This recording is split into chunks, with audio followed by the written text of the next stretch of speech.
예, 대한민국 의전 서열 2위 국회의장. 그 국회의장실이 지난주에 집권 여당에 의해서 사실상 점거됐습니다. 경호도 속수무책이었습니다.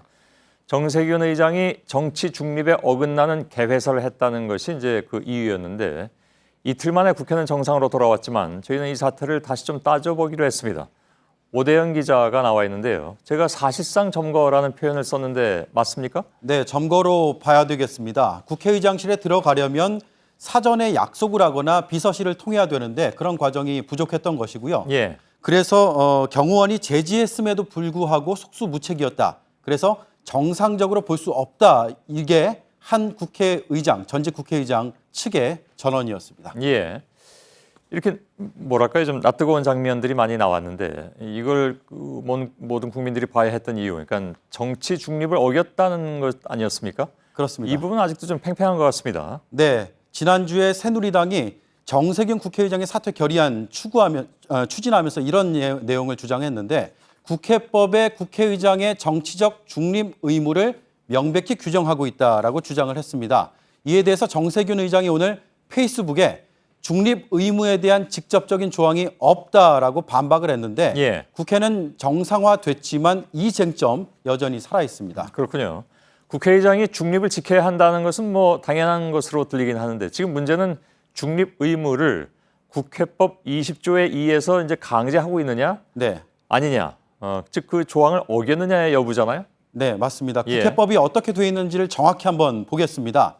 국회의장에 당선된 다음 날부터 그 직에 있는 동안은 당적을 가질 수 없다라고 명시가 되어 있습니다. 예. 새누리당은 이걸 중립 의무로 해석을 했고요. 정 의장은 명시적인 조항이 아니다 이렇게 반박을 하는 건데 국회법에 20조 2라는 조항이 새로 들어간 게 2002년입니다.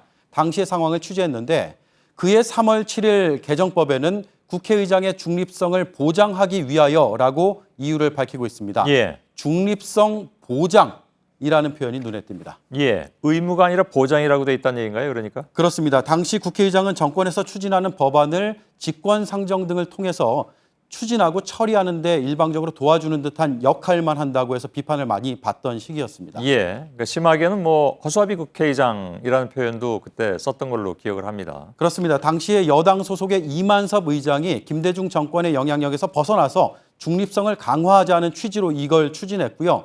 당시에 한나라당도 적극적으로 나섰습니다. 예. 들어보시죠. 국회법 중 개정 법률안의 주요 내용을 말씀드리면 첫째, 국회의장의 중립성을 보장하기 위하여 의장의 당적 보유를 금지하도록 하고 예. 네, 그러니까 국회의장의 독립성을 위한 조치였다라는 게 당시의 회의록과 본회의 제안 설명에 모두 기록이 돼 있습니다. 예. 정권 눈치 보지 말고 소신 있게 일하라고 만든 조항이다. 근데 지금 새누리당은 이제 그걸 이제 반대의 근거로 삼고 있다는 얘기로 해석이 된다는 얘기인가요, 그러면? 네. 법의 취지만 보면 그렇게 되는데 이게 시행한 지 14년이 지났습니다. 그래서 이 시점에선 또 해석이 달라질 수 있는 부분인데 예. 저희가 이 부분은 법률과 행정 전문가들의 해석을 통해서 확인을 했습니다. 총 6명의 패널과 얘기를 나눠봤는데 중립 의무가 맞다와 아니다의 의견 숫자가 같았습니다. 세부 의견은 이러했는데요. 중립 의무를 직접적으로 밝힌 건 아니라는 데에는 대체로 동의를 했습니다. 예. 패널구는 그런데 공정하게 선정을 했는가가 또 관건이 될 수도 있는데. 네, 저희가 언론을 통해서 이제 보수와 진보로 흔히 분류되는 학자를 중심으로 동률로 구성을 했습니다. 예, 예. 그 또 하나 짚어봐야 될 부분이 이제 정 의장의 발언 내용이잖아요. 네. 예. 사퇴 결의안에도 정 의장의 발언 3가지를 중심으로 해서 비판적인 내용이 다뤄지고 있는데 먼저 우병우 수석 사퇴에 대해서 새누리당 의원 중 다수가 찬성을 하고 있습니다. 예.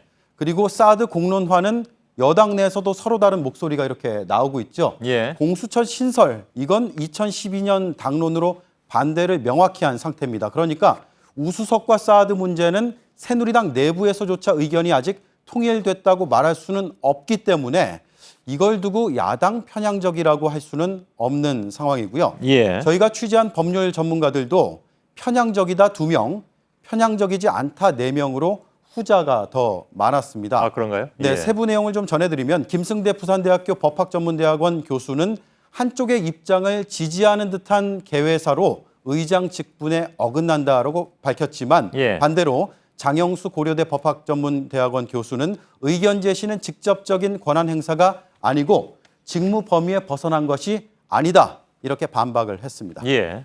뭐 숫자로만 꼭 따질 일은 아닙니다만 아무튼 의견은 이렇게 아니다 쪽에 더 많긴 한 것 같군요. 네. 알겠습니다. 자, 여기까지가 오늘의 팩트체크였습니다. 오대영 기자 수고했습니다.